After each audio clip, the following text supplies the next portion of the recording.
Welcome to Real Estate Unlimited, your go-to podcast for all things real estate. I'm Bill Jones, an experienced real estate broker and auctioneer, and together with my wife Kelly, we've built a thriving real estate business in Tiffin and Findlay, Ohio. But enough about us, let's talk about why we're here. Whether you're buying or selling or simply curious about the real estate market, the Real Estate Unlimited podcast is designed for you. Each episode will bring you insightful interviews with industry professionals, from real estate agents, mortgage brokers, home inspectors, and home designers. We'll dive deep into the ins and outs of the market, offering tips, advice, and insider knowledge. Our goal is to make real estate accessible and engaging for everyone. We promise to keep things entertaining and educational with a conversational style that makes learning about real estate fun. Plus, we'll answer your questions so you can get the information you need. And for my fellow real estate agents out there, we'll have special segments just for you. We want to help you grow your business just as we've grown ours. From tips on client acquisition to the latest market trends, we've got you covered. Be sure to follow us on all the social media platforms for updates, short clips, and more. We're on Facebook, LinkedIn, Instagram, TikTok, and of course, you'll find the full episodes on Spotify, YouTube, and Apple Podcasts. Engage with us there, send us your questions, and let us know who you'd like to see as a guest on the next show. Be sure to tune into Real Estate Unlimited. We can't wait to take the real estate journey with you. We'll see you in the next episode.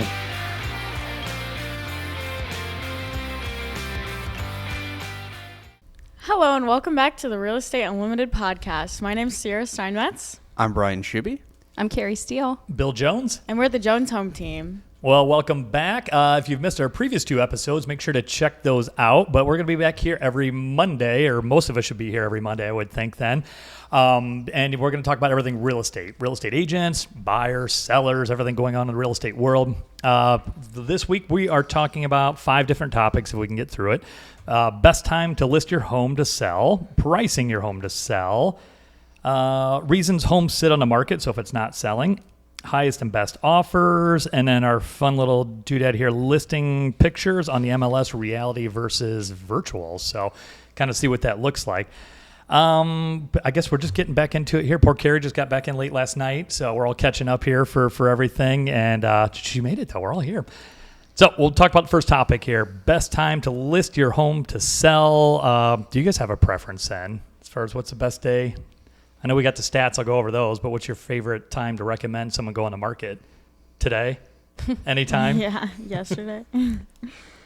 So, I mean, spring's traditionally the best time, I would think then, but we'll go. So we'll talk about this here quick, and we'll circle back to it here then. So, National Association of Realtors, we're going to talk about the best time frame, and I've got the exact date too. So the actual date that's supposedly the best day to go on the market. That'll be our trivia question here at the end. So, is our best time? So, spring and early summer are traditionally the best time for a home due to increased buyer activity. According to the National Association of Realtors, homes listed in May generally sell faster and for a higher price. Additionally, the week of April 10th through the 16th is considered to be optimal listing time, with homes during this time benefiting from lower competition, higher demand, and prices nearly 11% higher than average. So this period takes full advantage of the peak spring buying season. So they're saying April 10th through the 16th. I mean, do you guys see that it matters? You know, winter, summer, spring? I would say typically, for sure, winter is usually a little bit slower. Mm-hmm. And I would say right before school kicks back in is usually a little bit slower. But other than that, I don't think I see too much of a change or a slowdown there. Yeah, as long as it's not like the week between Christmas and New Year's, I feel like. Yeah, dead. There's nothing happening. Outside of like that real dead of winter, it's usually pretty okay. Yeah, that's my recommendation. People's usually when school starts, is always a bad time. People want to be in a home prior to school starting, or they want to wait till life gets back to normal after school has started. And then, Thanksgiving, Christmas is just terrible. They're right down those major holidays. It seems like in between Thanksgiving and Christmas isn't too bad. And real estate's local, like that's what our market's like. I have no idea what California, or do you just get back from Texas? Like what, I have no idea what those markets are like or when or do they even get winter really down there? Does that matter? Well, I think it's mid 30s is like their low. Sure. Yeah, so real estate being local around here, we have true 4 seasons in Ohio, so that makes a difference. So I need your guess then. So I lost my notes here then too. It was National Association of Realtors again. What is the best day to go on the market? So if you're listing your home, what's the best day? April 12th. Well, no, just like during the week, Monday through Friday. Oh.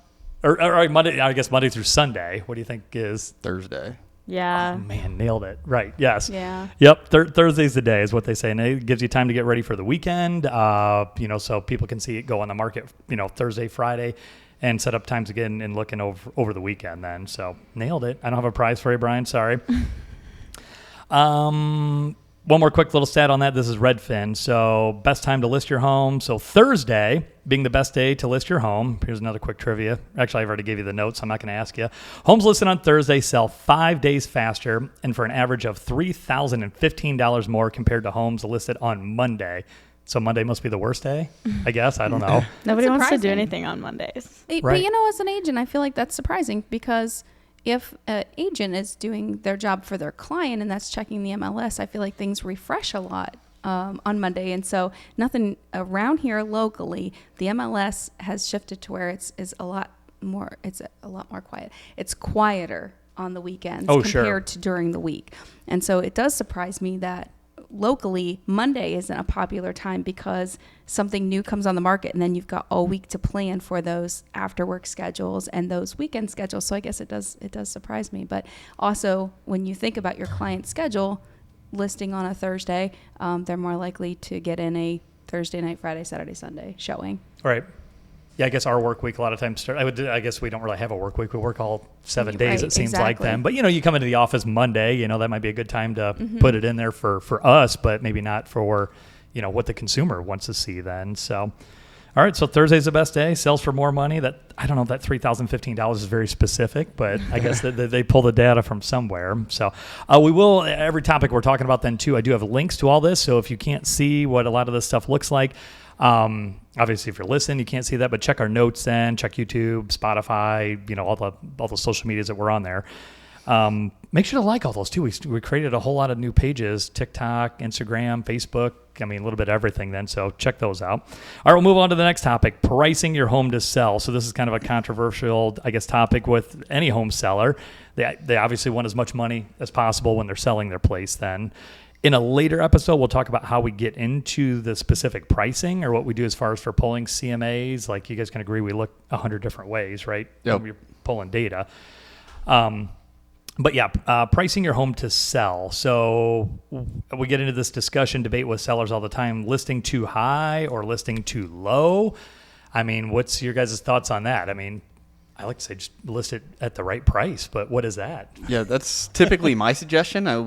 Seems like I get a lot of sellers who request that we list it a little bit higher to give themselves room for negotiation. But, you can kind of look at it a couple different ways. We could start higher and they could beat you up on the price, or we list it right and maybe we get you multiple offers and maybe it winds up going over the ask price. Right. So I think it really just depends on how the, I guess motivation of that seller too, how motivated are they to want to sell their home?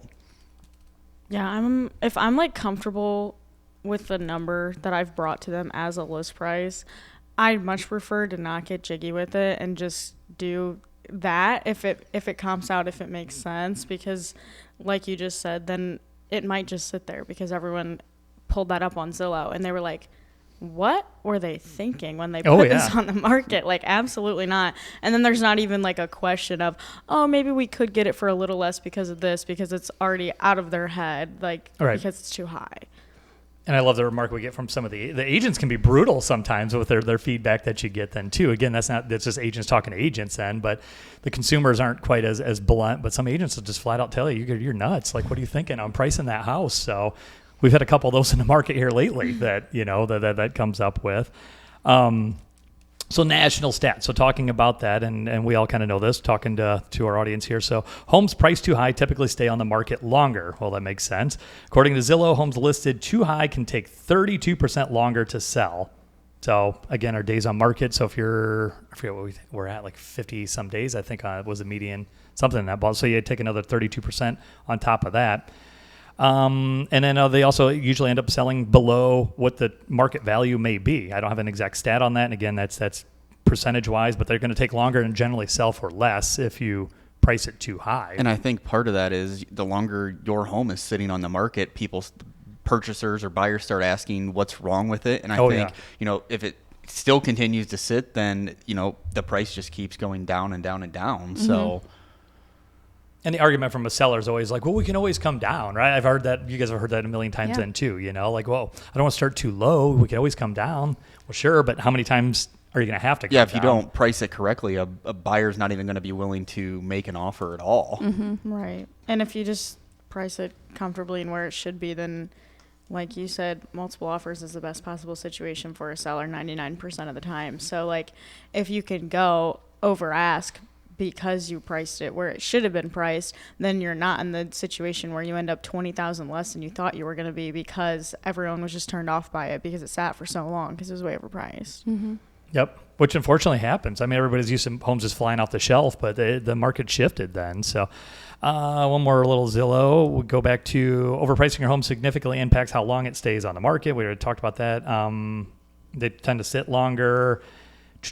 I had a point in here somewhere. Why it sit? Why, what are some reasons that homes would sit on the market being the next? Yeah, right. Rolling right into that then. So, I mean, there's 100 reasons. I always go to, you guys have heard me say this 1,000 times. It's location, condition, and price, I feel like is why a home would sell or not sell. So rolling into that, reasons why homes sit on the market. And I mean, a lot of times the condition sometimes is it, but not always. If the price and condition are right, it'll fly off the shelf. If the location and the price are right, it'll fly. It's a combination. It's not just one thing. Somebody drives by a house and they're like, you get a million calls and they're like, they're asking what for that place? And so that's kind of, that tells you right there that price and that neighborhood maybe don't fit together if everything else is going well. But it can also be, the sellers. It might be the sellers are difficult to reach or aren't responsive or are sticking to their guns on that high price point, like Sierra said. So sure. It's like you said, a million things, but it could be the sellers as well. Yep. You can't do anything with a location. I joke with people all the time. Well, we can pick up the pick house it up and move it. Yeah. Move it. Yeah. Like our in Tiffin, Findlay's the same way. Has its areas that are, I guess, more desirable. So Tiffin, it's the south end of town for whatever reason. Everybody wants to be on the south end. So people just to pick on them, north end, east end of town. Well, this house here, let's comp it off of that. Well, it's not there. It's not on that road. Yeah. So. I bet that happens a lot in big towns because, like you said, we were just traveling in Texas, and we took a jog, and we're on the street. All the houses are, maybe 230, 250,000, and you literally turn the block, and it's like turn around. Yeah, you're just not sure, from one neighborhood or road in that instance. What the market looks like, and that happens maybe not as much or as dramatically around here, but it certainly does north of town, south of town. If you're close to work, if you're farther away, if you're rural. So on and so forth. Yeah, I would think definitely moving to another area, that would be even more important to get a good agent. I feel like that they knows the area, knows what you're kind of looking for, because I've heard a lot of people do that buying homes in Florida. They go to a vacation somewhere. Oh, this is great. Well, buy a house, and then a year later, 2 years later, oh no, I should have bought over here, bought there. And at that point, you own the home. So what are you doing then? Again, so according to Realtor.com, certain homes in a red hot real estate market do not sell due to factors like we just talked about: poor condition, overpricing, and undesirable location. Even in a competitive market, homes with outdated features, bad curb appeal, or incorrect pricing may stay on the market for longer, causing potential buyers to lose interest. And Brian, you talked about that just a bit ago then too. It's how many times we get that question: what's wrong with that house? All the time. Nothing's wrong with the house, or if it goes under, God forbid, goes under contract and comes back on the market. That's another thing then too, that the house just seems to have a stigma in a lot of buyers' minds, and for whatever reason then, that says it needs to be, there's got to be something wrong with it, where that's not necessarily the case. Yep. So, all right. So as far as, I guess, I'm losing track of my topic here. What was that last topic here? So we're reasons homes sit on the market. Okay, here, highest and best offers. So this is something I love talking with the seller about. We're in this situation, right? Sierra, you and I are in this situation right now. Highest and best offer. Sure are. All right, so what is that? So highest and best offer would be a seller. This is a good situation for a seller. You go on the market at the high, and you end up with multiple offers. What better thing to do than that then? So you've got multiple offers. What do you do with those? Do you negotiate with one? Do you try to negotiate with all of them? What are the pros and cons of that there? So I'll have you guys talk a little bit about, I guess, current or past experiences with highest and best situation. I mean, definitely your pros are, you could get more money than what you're originally anticipating, or one of those buyers is willing to come up, far higher in price. Cons is you potentially have the possibility of losing one or maybe even potentially all of the offers Sure. if none of them are willing to, move forward. That's huge. That's huge. I've had quite a few highest and best situations, and I've even represented the buyer, and where they say, we don't want to get into a bidding war, and they just walk away. And I'm like, Yep. but you had an opportunity You there already to made get it that that house. far, yeah. And they just, nope, we're just going to back down before it can. At the same time, someone may walk away, but, looking at it from a big perspective here, maybe that buyer was getting cold feet, so maybe it's better to get them out of the way now than, get 2 weeks into the transaction and they realize they don't Then want to get cold proceed forward feet. and then Sure. get cold feet. So, So how did your people react to that then? Were they good? I came to you and said, hey, we got a highest and best situation. Were they good with Well, that? okay, so I like prepped him and I said, hey, this went on to the market literally like 5 p.m. on a Thursday, and it's a great location. It's priced pretty fairly. I'm going to tell you right now, before we even look at it, this might be a highest and best situation. So my client kind of already like knew what we were getting into a little bit. And so I think it like softened the blow a little bit when it came back and you were like, So they were ready for we're it. going to do highest and best. Like, obviously no one wants to spend more money than they were already going to offer, but Right. we weren't necessarily totally turned off by the idea because it wasn't the worst thing to ever happen. So. Right. Which I love about it from a buyer's perspective. You kind of hit on it. It does put them in a precarious position because they've got to basically bid against themselves. They're kind of almost in a small auction scenario. They don't want to pay too much for it. There's a lot of different things they can do. Like we talk about escalation clauses, things like that. We can talk more about that on another show, but it gives them the opportunity then, because there's nothing worse than someone falling in love with the house. They put in an offer. They think they should be good. And then next thing you know, there's nothing. They're shut out. You get that call. Hey, I love the offer, but sorry, we went with a different offer. That's like the worst thing ever for a buyer. Like, well, I would have went a little more. I would have done whatever. And Right. doing that highest and best. I think it's also one of those as well. If you don't even give yourself the opportunity to win the transaction, I mean, you always have, as long as it's a bank, you always have that appraisal there, to kind of cover you then as well and stop you from overpaying. But if you don't even give yourself the chance to, win that bid, then you don't even get an opportunity or a shot at that house then. Yep. And then unless you're against a cash buyer or something like that, like we've talked about previously, we'll talk more about that then too. You're kind of out to lunch with that. But yeah, I mean, there's so many things you can build into that to protect yourself then with that scenario. But then the con, so great thing for the seller, they get multiple people competing. They can kind of look side by side which offer looks best for them or works best for them. And it's not always price too. No, I was going to jump in and say that. Like, that's the hard part. And even being an agent representing a buyer, it's like we don't have that, the insight to know what that seller is truly after. It may not be the price. It may be the conditions. It may be the inspections. It may be, whatever the case may be. So it's really hard to go in with a highest and best when you're not exactly sure what their highest and best looks like, although money talks. Oh, so yeah, at the end of the day, a price tag really can help. Cash talks and it walks. So, but that would be a scenario then too. Again, going back to getting yourself a good agent, make sure you're teamed up with a good agent that can have those connections with the other agent. Call them and say, what does this seller want? To Carrie's point, maybe it's not just the price, but money does talk, but possession has been a big thing in a lot of offers. I would just say I was on the phone right before we came on, and the sellers of the home that we're writing an offer on are currently building a new house, and so that's what their big thing is. They needed time. Is time in order to make it happen then. So get a good agent, let them, hopefully have a good relationship with an agent working on the other side of it and come up with the best scenario for your people then, and then use all those tips and tricks we'll talk about here later then too. But I guess the negative, we'll talk about that real quick, and you guys already hit it then. The only real downside I see from a seller standpoint is losing offers. Mm-hmm. I don't really see, any other, I'm sure there's something, but I can't think of another scenario that would be. Like, I don't know, do you guys see that a lot? Because I feel like anytime I've been in that scenario, I've never had a buyer say, never mind, we're not going to just pull the offer altogether.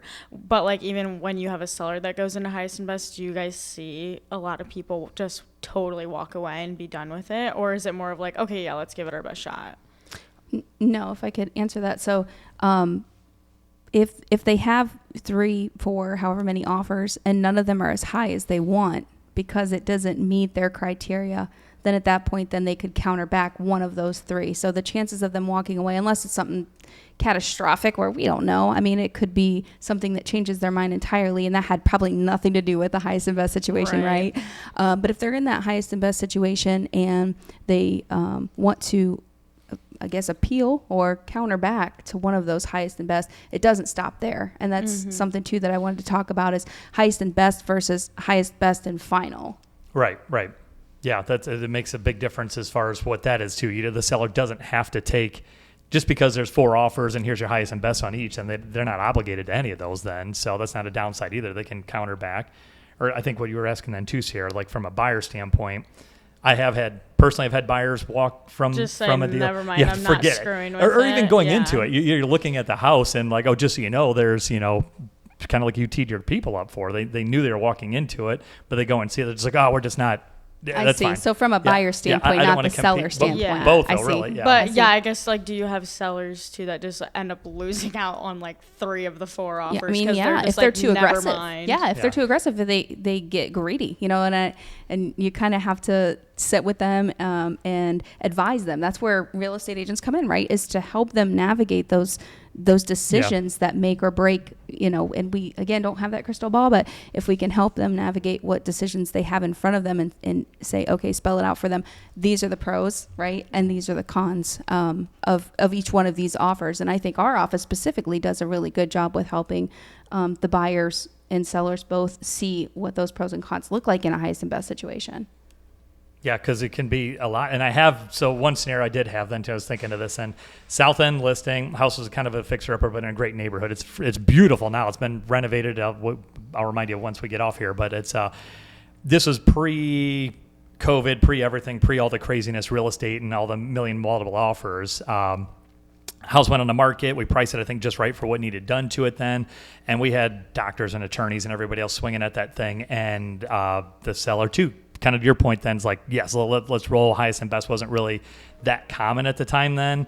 We went over the pros and cons of it. So we went from like 4 or 5 offers to 1 offer. As soon as we went highest and best then. So it still ended up selling for what it should have or whatever, right about what she was looking to get out of the house. But yeah, that higher, the seller kind of gets high on, oh man, I'm in the driver's seat. I'm getting all these, everybody wants my house. I can ask for whatever I want. And they weren't doing anything they shouldn't have been doing. But yeah, that highest and best absolutely blew up in their face. Get a little too cocky. Yeah, right. So I guess me the same way here. I'm this great agent. I got all these offers. That never happened at that time then. And then you go from all these offers, never mind, they're out. No, they're out. No, are you sure? We've all been there. Yeah, we've all been there. So at that point, I'm begging people to come back in then. So there's your highest and best. And then kind of to your point then, the last one, Carrie, about final would be if somebody came back and said, here's my highest and best, and this is it. I'm not going a penny more.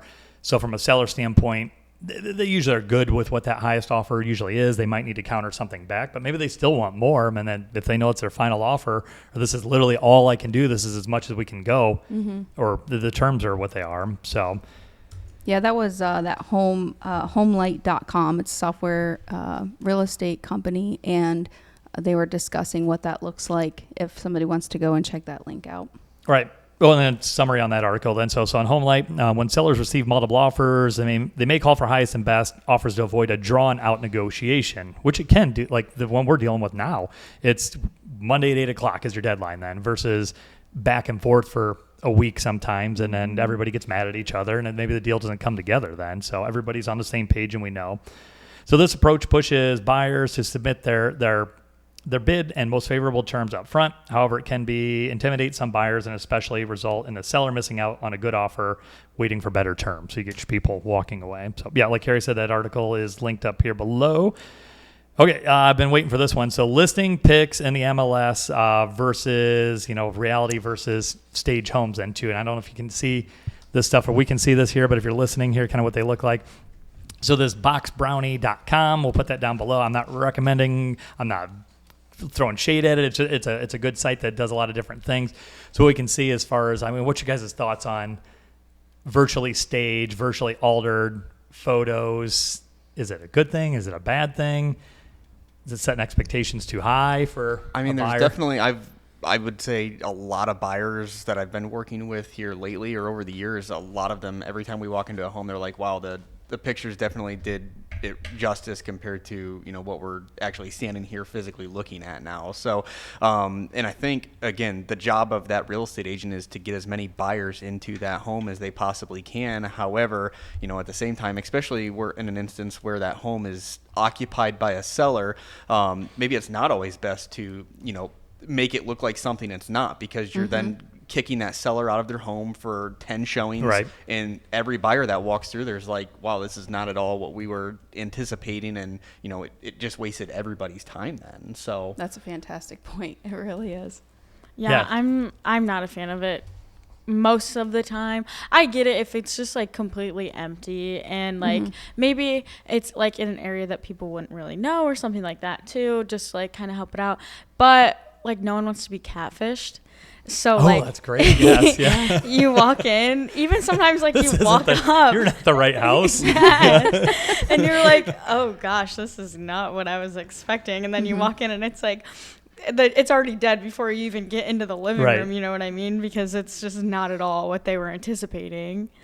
No, So do you think like a brick ranch where, you know, you've got this beautiful brick ranch, but nothing has been updated because, you know, it was one of our grandparents or great grandparents' house sitting there with the shag carpet. Do you think that would be a good time to stage it to show a new home buyer or somebody who's more modern in their thinking to see what that home is capable of? Or do you think it's better for, say, a condo, cookie cutter condo at the lake where everything looks exactly the same? It's like bring in some staging and show people what this blank slate could be. Like which do you think it would be more appropriate, or do you think it really matters? I think it's better if it's just like a place that is maybe vacant, completely empty, but updated. And so there aren't going to be a lot of cosmetic things that change prior to when you're actually furnishing compared to the shag carpet of it all, when you are more than likely, depending on the buyer, I love a shag carpet, but depending on the buyer, like they're probably going to want to take that out, but then they're not paying attention to that because they're paying attention to that beautiful Williams-Sonoma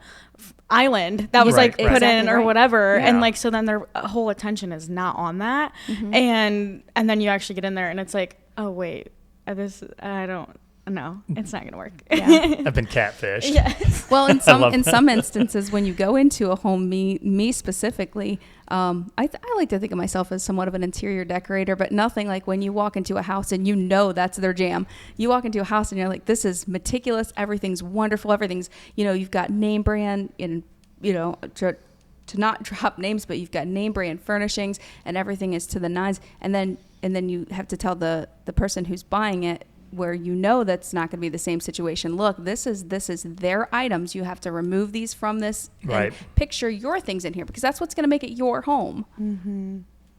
Yeah, I think the picture pops up here, the one we talked, kind of give an idea. So if it's a new construction or a remodel, kind of makes sense. Yeah. Empty rooms, like your points here, I think makes a big difference, just so you can kind of see, but you're not trying to, you know, fool somebody. This one right here with the old, you know, kitchen. Geez. First, you can see what it looks like. I mean, that to me is impressive. You know, that gives somebody an idea, like, because a lot, myself included, don't have the imagination to kind of see what that's going to look like.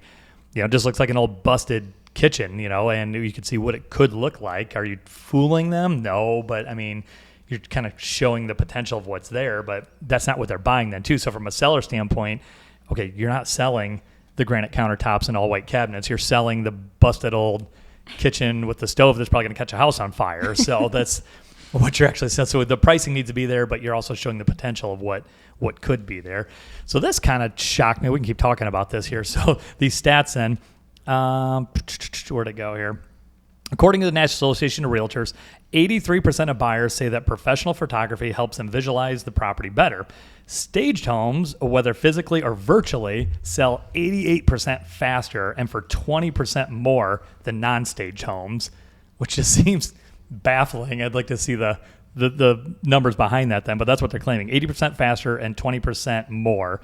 So virtual stage homes have become increasingly popular, allowing sellers to present the home in their best light without the cost of physically staging them. So, which we don't have, and I guess in our market, I can't think of a lot of physical stagers anymore. It Yeah, was I hot think- for a minute. Yeah. I think location plays a big part in that too, because like Sure. we don't really see that around here a lot, but I'm sure if you go somewhere bigger, where Right. the prices are higher and like the stakes are a little bit higher, you're gonna put every ounce of doing anything you can to get it sold. So not that we don't do that, but Right. But when it comes to just so many differing homes and whatnot throughout a large city and everything, that's some of the stuff like this here, like kind of what you're talking about here. So the kitchen that's staged versus, or, that's a mess versus not. How long does it take? You're taking the pictures or you're having someone take it takes a couple minutes to get the stuff out of there. I don't think you necessarily need to doctor the photos then for that. But yeah, the stage, like our favorite show, the Selling Sunset, something like that. They bring people in to stage it and do all kind of stuff. But you're also talking about $20 million homes, things like that. Maybe a little bit more of a budget to work with. $30,000 staging budget. Yes, yeah. Yeah, some of our houses are selling for that much then too. So, and you can go really crazy then too. Brian introduced me to this. What was this? Be Funky, and again, all this stuff is listed below. So here's one of our listings here. This is what it looks like in reality, but then you can go. You see a lot of this on the MLS. You can add in clouds, do all kind of craziness with this to make it look, I guess, more appealing. Some of them look like God lives in the house. The sun's like hitting it perfectly. But you can go completely the other way then too and make it look like a haunted house. So. Or that it's in the stars, So yeah, you don't want to go too crazy with your staging photos, but that's where I get a little uptight, because then I automatically jump to, well, are we misrepresenting? Are we misleading buyers to make them believe that it's something that it's not? And I think visual representation, especially like in that last image, like if you have a quirky or funky room layout, like a reading nook or something. I follow a lot of things on Facebook and like, what should I do with this space? Then you've got 30 different people using AI or different tools to create what would that look like if there were a bookshelf there or something like that. So those tools are fun, but I do jump right back to the liability of changing or enhancing a photo that's outside of what it should be, especially for the rules of the MLS. Right. And every MLS is different too. That's a great point of what you're allowed to put in or not. Or, I think there's been a couple different rules with that. So, virtual staging you can do as long as you announce that it's virtual staging and make it totally clear that this has been, rendered a virtual drawing. Altered, doctored, whatever then. Yeah. All right. So we'll go back to the specific day here. So here's a trivia question then too. So specific day, the actual day, the best day of the year to list your home on the market. April 12th. So we talked a couple different times. We got Sierra's guest. So we got data from Atom, ATTOM, Data Source Solutions, leading provider in comprehensive real estate property data in the United States, yada, yada, yada. They provide all kind of different stats then. So they've pulled the numbers. They've got the data. They got the one day that's perfect. So earlier we were talking, what was the time frame? It was April 10th through 16th. NAR says is the best time, but Adam, they pulled the data. The best date, what was your guess? April 12th. April 12th. I need a specific day. What's the best day to go on the market? 14th. April? Yep. Yeah, April. I'll just say the 10th, the first day. Close, but no cigar for any. May 23rd. That makes sense. May 23rd is historically the best single day to list your home on the market, with homes selling for an average of 17% above market value on that day. But do you wait for that day? It depends on your situation. Right. I mean, so yeah, well, here we are, endish of 2024, and yeah, are you going to wait till 2025? It depends on what life is. That's the same thing, people buying and selling a house. What's life working for? But if you want to know, it's May 23rd is the best day then. I don't know if that applies to here or not. That's nationally. So, all right. What a little teaser for next week then too. I don't know if we're going to talk about this specifically, but what's your guys' favorite site to look for homes? The MLS probably, Zillow, Realtor.com, just our for website. Funsies, yeah, just for funsies. Like when I'm traveling, I like to rebuild Zillow. Yeah, it's my default. It's easy. Yeah, me too. But Realtor, as an agent, when I go and refresh my browser to see if other houses have hit, Realtor, I've seen lists or pulls the data from MLS just a second faster than Zillow. I don't know if that's with every house, but sure. Yeah. I mean, maybe it does. I'm not sure. They all kind of should pull at the same rate, but I guess it depends on the market. So we'll tease this then. So we get this all the time, or I've had people all the time then they sign up and pay for a search, or they want those foreclosed homes, those secret listings that hit the market and things like that. So question for next week, put in your favorite search site, if you would. Give us a comment. What's your favorite site you're searching from? There's a lot of them. We don't need specific homes or anything like that, but what's the site? And have you paid for any of those? So we'll talk more about that. So best place to look for homes on the market. Should you pay for access to that source then too? Is there a secret source? So is there some secret source that they're all dangling out there? Let us know. But let us know what you're searching for. But that's all I got. You guys got any parting thoughts? Secret source websites you want to tease out there? But no, we'll look for that. I'm then. developing one right now. You are. You got one in the making. It's called catfish.com. So yeah. So there you are. Give us your comments. Let us know what your favorite site is. Make sure to check out our other episodes. Like us on all the socials. And until next week, we will see y'all soon.